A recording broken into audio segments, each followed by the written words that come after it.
Hello there and welcome to my overview of Combat Patrol issues 7 and 8. This week is basically just two sets of Tyranids, or it's just all termagants for both issues. So with issue 7 you get 2 sprues of termagants. You don't actually get any bases with these, so if you're buying these individually, like from Smiths or something like that, you will have to wait till the next issue to get the bases, but you do get a nice little ruler. Upon opening as well, the very first thing we see are the instructions on how to build, as we always do with each of these issues. So like I said, you will have to wait if you don't have both issues, or if you don't get these things delivered like I do. So I'll quickly jump to issues 8 cover. We get the final sprue we need to put together all 10 termagants and that ripper base, and we also get all the bases we need to actually put them together. So now we have the bases in the final sprue. I'll start snipping off the bits they need. Clean all the models up and remove the mold lines. And I'm going to follow the instructions. We don't need any glue for these. These are push fit models, so once again I'm just going to push them together. I might glue them at a later date, but I probably won't. I want to stick to how the magazine wants to actually build them.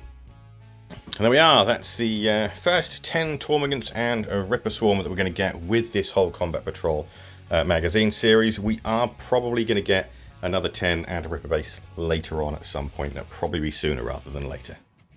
Once the building is out of the way, we're going to start on the lore again. These are such fun things to read if you're brand new to 40k, and you get lots of lovely photographs and absolutely brilliant artwork to go with all of the pieces.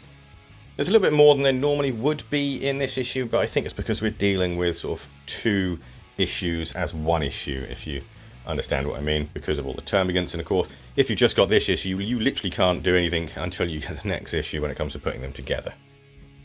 Get a couple of sneak peeks of what else you can get for your Tyranid army. I actually love the look of the Tervagon. I don't have one, but he is on the list. And finally, you get a short story, just a couple of pages long. Haven't read it yet, so I can't actually tell you what it's about.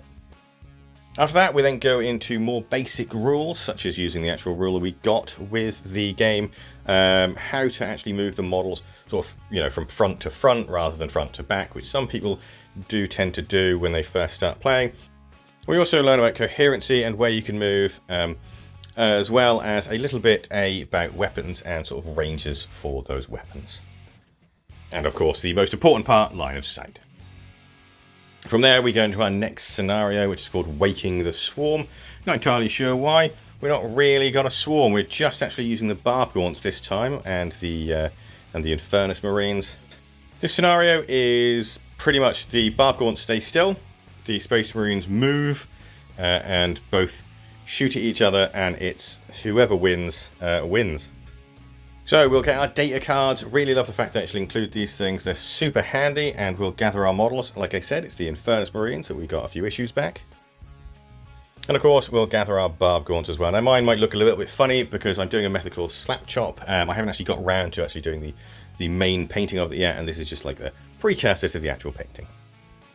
And after placing our models in our deployment zone, we're ready to rock. Because the Tyranid player doesn't really need to move in this one, it's kind of a little bit of a boring mission, to be fair. It does teach you the basics on movement, of course, and sort of get you used to that and get the Space Marine player predominantly used to that. But it was pretty much a one-sided affair once the Marines got close. Moving on to issue 8, I've already shown you what comes inside that, so I won't actually show you again. And we jump straight to the how to paint the termagants thing. Now, I'm not going to be following this guide because, as I've just said earlier, I've actually already got a scheme for my Tyranids. I am going to be painting the Tyranid Prime, though, because I don't really need 2 of those, so he will be used as the example. For now, I'm going to stick with my current colour scheme, which I really love doing. As I said, it's a slap chop method, which isn't something you're actually going to learn how to do in this book. But if you're interested in this magazine, sorry, but if you're interested, and I definitely suggest you look it up. It's really easy, really fast, and it's a lot of fun to do. We then basically get an example of how your Tyranids should look at the current time, and then we move on to more lore. I do really appreciate the fact that we're jumping backwards and forwards between the Imperial stuff and the Tyranid stuff, so that way you can kind of get a sense of both things as the collection grows. I do like the example that it gives of what Tyranids do to a planet, so it builds up that nightmare fuel for people who are brand new. After that, we get the little naming generator that we were getting with each new unit, as well as a data sheet on the back. Not sure why we need this, because we've actually got physical cardboard copies now. And after that, we then move on to combat and how charging works and what to do in the close combat phase. Things are still being kept nice and basic for new players, which is good, because obviously you don't want to overwhelm them. Then we've got our next scenario, which is going to teach us how to actually take everything we've just learned and use it in a game. This scenario, the Tyranid players actually get 2 units rather than just 1, but the Marines are still stuck with the Infernus Marines, which seems to be their bog standard at the moment. Gives a couple of examples of a couple of turns before you actually get started with the game. And of course, once again, with a couple more examples, we then have the final page, which has the victory conditions and explains a little bit about what happens. So once again, we get our data sheets out, our Infernus Marines, our brand new just put together Termagants, and our Von Rhine Leapers from a few issues back. Set up our models, and then get going with the Tyranid player taking the first turn. Oddly enough, as predicted in the actual magazine, I did fail my charge with the Termagants, which, to be honest, didn't surprise me whatsoever.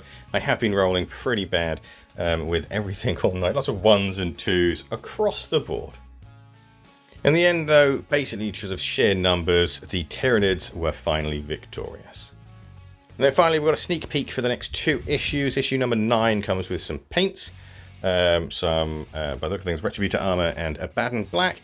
And then we've got one of the best models Games Workshop have ever produced with the Librarian and Terminator armor. This week, or these 2 issues, I was a little bit disappointed with what we've got with the Termagants. I knew they were coming, and I'm kind of glad we've got them out of the way, although we've still got like 10 more to go. But I think it's mostly me, because I've already got lots of Termagants. If you like the video and you want to see next week's issues, or the next 2 issues, give the channel a subscribe, the video a thumbs up, maybe a share, and I will see you on the next one. Thanks you so much for watching, and goodbye for now.